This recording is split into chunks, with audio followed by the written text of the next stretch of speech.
difference a year makes. I'd like to start by thanking you for listening to the public and holding this meeting after the traditional April vacation and holding it in an accessible place. And I'd like to thank you for the support that you've given over the years, which has helped us to build the high-quality system that we're talking about tonight. I'd like you to know that we're continuing our efforts to improve transparency in the area of Board of Ed finance. In addition to the board's regular monthly finance committee meetings, which are attended by most of our members, and our lengthy public budget building process, a lot has been done to communicate the budget and to demystify it this year. The superintendent presented the budget request to the membership of both the Republican and Democratic town committees. He's also met with all of our PTAs and PTOs and other interested groups. He's met with the faculty of each school. He presented a State of the Schools presentation to the business community, and I'd like to thank those of you who were able to make the time to be there. It was our first effort, and we hope it's the first of many. He's worked hard this year to help people understand the value proposition that all of us as Shelton residents get to take advantage of, and that is the performance of our kids is at or above the state benchmarks, and it's improving. And yet, the investment that we're able to make in education continues to be modest.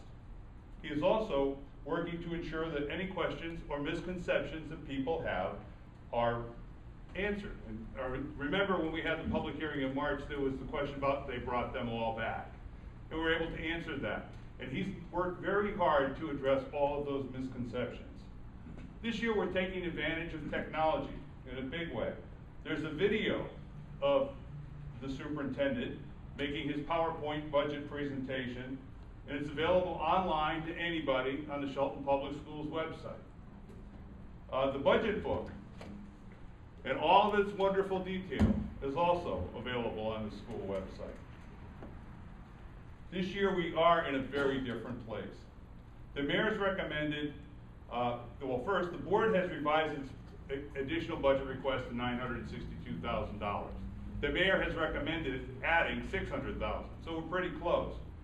By unanimous vote, the Board of Apportionment and Taxation recommended funding the mayor's recommendation, plus adding approximately $462,000 if it's available from the $1.2 million set aside for unemployment to restore the lost media and guidance positions.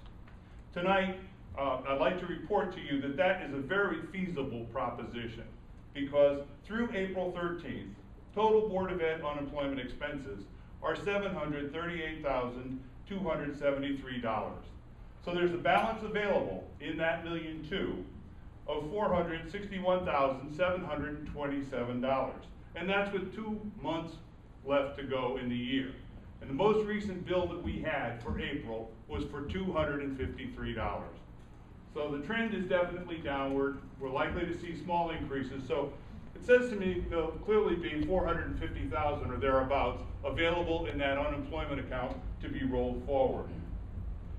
Last year, as you built your budget, you knew that 10-11 was going to be a very difficult year for all of us.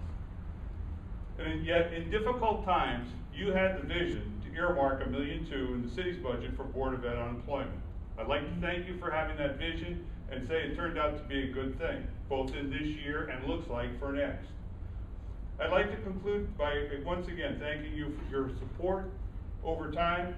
You've supported our budget, our operating budget, significant facilities budgets, touching virtually every one of our buildings, many of our fields.